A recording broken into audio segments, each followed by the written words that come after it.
क्या करूं, मैं इतनी सुंदर हूं तो। श्रीवास्तव मौसी का जब बेटा हुआ था, उन्होंने तभी ठान लिया था कि अपने बेटे के लिए सबसे सुंदर लड़की का हाथ मांग कर लाएंगी। श्रीवास्तव मौसी को भी बचपन से हीरोइन बन के रहने का बड़ा शौक था, तो बहू भी उनको हीरोइन जैसी ही चाहिए थी। एक दिन उन्होंने मिस गाजियाबाद डिम्पल से उसकी शादी करवा दी। यहाँ बस एक ही दिक्कत थी, डिम्पल को फेस मास्क बनाना तो आता था, पर आटा गूंथना नहीं आता था। बातें तो पक्की पक्की करती थी, पर रोटियां कच्ची पक्की बनाती थी। कमला बहन, मानना पड़ेगा, आप शहर की सबसे सुंदर लड़की को ब्याह कर ले आई है अपने बेटे के लिए। अब इसमें हमने तो कुछ नहीं किया भाई साहब, सब ऊपर वाले की कृपा है। जी जी, तो क्या क्या कर लेती है आपकी बहू? सब कुछ। जाओ बेटा डिम्पल, शर्मा जी के लिए थोड़ा नाश्ता पानी बना लाओ। डिम्पल नजदीक जाकर श्रीवास्तव मौसी के कान में फुसफुसाती है। मम्मी जी, नाश्ता बनाना तो नहीं आता, सिर्फ पानी ले आऊं? अरे बेटा, तुझे देखने कितने लोग आए हैं, इन सबको पानी पिलाने का ही इरादा है क्या? सुंदर हूँ इसलिए देखने आए हैं। क्या करूं, मैं इतनी सुंदर हूं तो आप ही बताओ ना, क्या करूं, क्या करूं मैं? अरे बेटा, कुछ मत कर, खाना बनाना सीख ले बस। श्रीवास्तव मौसी के लिस्ट में सुंदरता सबसे ऊपर आती थी और उन्हें उसी का फल मिला।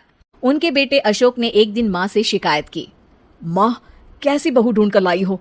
मैं शाम को थक हार कर घर लौटता हूँ तो मुझे कहती है, आज पेडिक्योर करना है, करवा दोगे? अरे जबकि दिन भर काम करके पाँव मेरे थके थे। अरे बेटा ठीक है ना, धीरे धीरे सीख जाएगी। अरे क्या सीख जाएगी माँ, उससे कुछ भी नहीं आता। हफ्ते भर का शेड्यूल बना लिया है उसने, पेडिक्योर, हेड मसाज, मुल्तानी मिट्टी का ये वो, अरे पता नहीं क्या क्या। अरे मुझे तो नाम भी नहीं आते।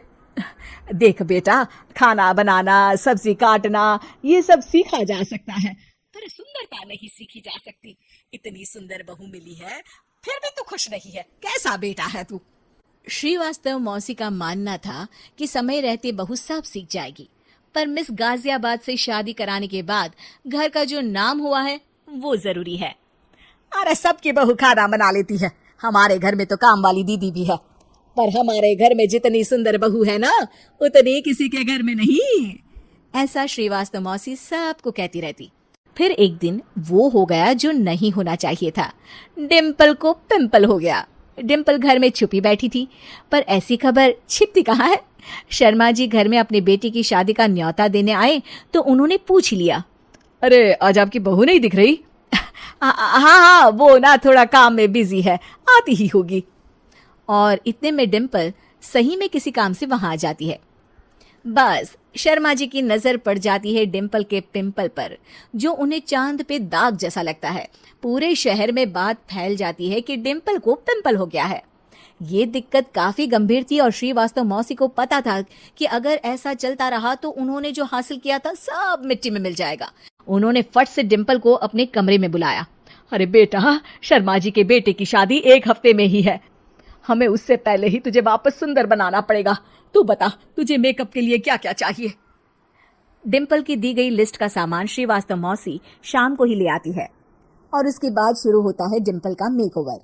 1 हफ्ते में सारे क्रीम्स पाउडर टेस्ट हो चुके हैं और डिम्पल और श्रीवास्तव मौसी रेडी हो जाते हैं शर्मा जी के बेटे की शादी के लिए। शादी के दिन डिम्पल बहुत सुंदर लग रही थी। श्रीवास्तव मौसी को उम्मीद थी कि बस आप तो हर जगह वो और डिम्पल ही छाए रहेंगे, चाहे शादी किसी की भी हो। पर जब वो शादी में पहुंचते हैं तो उन्हें बाहर शर्मा जी लोगों का स्वागत करते मिलते हैं। अरे कमला जी, सही समय पर आई है, आप ही का इंतजार था। हमने भी हमारे बेटे के लिए मिस अहमदाबाद ढूंढी है। डिम्पल और श्रीवास्तव मौसी दोनों के मुंह खुले के खुले रह जाते हैं शर्मा जी की बहू को देखकर। वो तो डिम्पल से भी ज्यादा सुंदर थी। क्यों, हमने भी अच्छी बहू ढूंढी है ना? हाँ शर्मा जी, बाकी आजकल के जमाने में सुंदरता से क्या होता है भाई। देखो, बूढ़े तो सब होते हैं, मैं तो मानती हूँ कि बस रोटियां गोल बना दे, इससे ज्यादा क्या चाहिए। सुंदरता का क्या है, ढल जाती है, पर गुण वो हमेशा रहते हैं। अरे बाबा, इतना बड़ा ज्ञान आपको कोई गुरु भी नहीं देता जितना बड़ा